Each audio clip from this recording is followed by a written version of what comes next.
আপনার সন্তান কি কখনো সখনো মুখে মুখে তর্ক করে, আর তা দেখে আপনি হয়তো ভাবেন বাচ্চা অভদ্র হয়ে যাচ্ছে, অশ্রদ্ধাশীল হয়ে যাচ্ছে। অনেকে তখন তাকে বকাঝকা করেন, কেউ দেন উত্তম মধ্যম।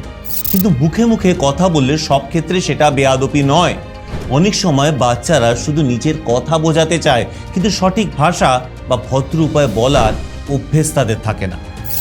এই পরিস্থিতিতে আপনিও যদি পাল্লা দিয়ে চেঁচান বা ওকে শাস্তি দেন, তাহলে ফল হবে উল্টো। কেউ আরো জেদি হয়ে ওঠে, কেউ এক্কেবারে চুপ করে যায়। তাহলে কি করণীয়? আপনি উত্তেজিত হবেন না, শান্তভাবে বলুন, তুমি যা বলতে চাও সেটা বলো, কিন্তু গলা উঁচু না করে। ওদের শেখান কিভাবে সম্মান রেখে যুক্তি দিয়ে কথা বলতে হয়। ওর কথা শুনুন, আপনিও যুক্তি দিয়ে ওকে বোঝান, নিজের ব্যক্তিত্ব বজায় রেখে। বকা মারধর আপনার সমস্যার সমাধান হতে পারে, কিন্তু সেটা সাময়িক, তাই নয় কি? আপনি কি বলেন?